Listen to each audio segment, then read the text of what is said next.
नमस्कार, India top news में आपका स्वागत है। इस दीपावली दियाबाती प्रदर्शनी लगाकर डीएम बलिया की जनता को दिया संदेश। इस प्रदर्शनी में देसी वस्तुएं, माटी के दिए और गाय के गोबर से बने अद्भुत चीजों को दिखाया गया। साथ ही इस प्रदर्शनी में शामिल ज्ञानपीठ का स्कूल की तरफ से एक अनोखा प्रदर्शनी भी लगाया गया है। इस स्कूल ने लुप्त हो रही देश की चीजों को डिजाइन कर नए जनरेशन के लोगों को किया जागरूक। डीएम बलिया ने इस प्रदर्शनी में लगे देश क्वालिटी के हैंडमेड सामानों के हर स्टाइल को मुआयना किया है। डीएम बलिया ने कहा, प्रदर्शनी में लगे सभी चीजों का इस्तेमाल कर लोगों को देना चाहिए प्राकृतिक साथ। कहा, प्रदर्शनी में लगे किसी भी चीजों की खरीदारी कर दीपावली त्योहार पर कर सकते हैं प्रयोग। प्रदर्शनी में शामिल ज्ञानपीठ का स्कूल भी प्रिंसिपल ने कहा, ऐसे कार्यक्रम जनता के लिए बेहद जरूरी। मेरा नाम संस्कृति सिंह है, ज्ञानपीठिका स्कूल की प्रिंसिपल हूँ।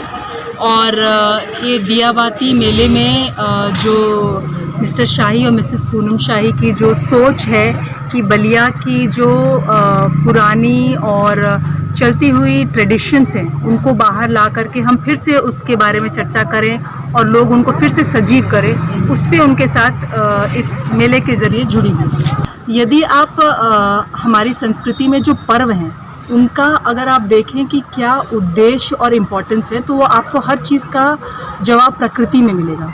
जैसे छठ में उगते सूर्य को जल देना है, तो उससे यही होता है कि उसकी हम जो ऊर्जा है उसको हम रिस्पेक्ट करते हैं। आप ये देखें कि जब हार्वेस्टिंग होती है उसके बाद ज़्यादातर सारे पर्व होते हैं, तो उससे लग करके घर में पहले सब लोगों को चूल्हियाँ बनाने आती थी, बोरसी बनाने आता था, ताकि यदि आपको अपना खाना खुद बनाना है तो आपको वो बेसिक स्किल्स आते रहें। हल, हरीस, बैलगाड़ी, बैल, इस प्रकार जितनी भी ऑर्गेनिक रूप से जो पुराने जो तरीके हैं उनको रिस्पेक्ट करना, उनको सामने ला के रखना। इस प्रदर्शनी के माध्यम से हमने वो कोशिश किया है कि रसोई में जो पुराने मिलेट्स थे, ज्वार, बाजरा, आपके जितने भी सिर्फ सिंथेटिक दालें और बासमती ही नहीं, और खाना बनाने का जो पुराना तरीका था कि चूल्हे पे बनाएं, मिट्टी के बर्तनों में खाएं, उन सब चीज़ों को फिर से हाईलाइट करने की कोशिश की गई है। हमारा यह सोचना है कि जो बच्चे होते हैं वही आगे बढ़ के बलिया की सिटीजन्स बनेंगे, तो शुरुआत से ही उनके टुवर्ड्स हम लोग कुछ इस प्रकार के काम करते रहें। जैसे कोविड अवेयरनेस कैंप अभी चलाया जा रहा है, हमारा उम्मीद है कि हम आगे भी इस तरह के कैंप करते रहेंगे। कुछ मकर संक्रांति पे भी हमारी एक पहल चल रही है कि हम कुछ करेंगे।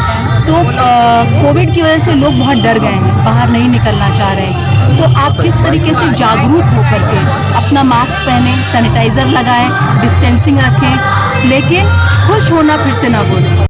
देखिए, ये दिया और बाती प्रदर्शनी इस आशय से लगाई गई कि हमारे त्योहारों में जो मौलिकता और परंपरागत रूप से मनाने का जो ढंग है उससे हम भटकते जा रहे हैं आधुनिकता के चक्कर में और भौतिकतावाद के चक्कर में। तो परंपरागत रूप से उसकी मौलिकता बनाए रखते हुए कैसे हम त्यौहार मनाएं, क्योंकि मौलिकता और जो परंपरा बनाई गई है उसके पीछे कहीं न कहीं ये उद्देश्य है कि हर त्यौहार हमको प्रकृति से तादात्म्य बनाने का एक अप्रत्यक्ष सीख देता है। और इसीलिए हमारी परंपरा में, लोक परंपरा में जो इसको मनाने का जो विधि विधान है उसमें प्रकृति है, समाज के जो विभिन्न वर्ग हैं वो सब सम्मिलित हैं, सबके लिए ये उत्सव है।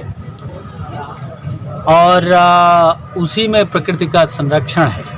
जितना ही हम दूर भाग रहे हैं परंपरा से, उतना ही प्रकृति पर भी खतरा आ रहा है। ये एक संदेश जो है आप सब लोगों के माध्यम से जन जन में जाए, पूरे बलिया जनपद के वासियों में जाए और वो अपनी आदत में शुमार हो और दिमाग में बैठे। सब्सक्राइब करें इंडिया टॉप न्यूज चैनल और बेल आइकन दबाना ना भूलें। इंडिया टॉप न्यूज अपने क्षेत्र की खबरें सबसे पहले पाएं।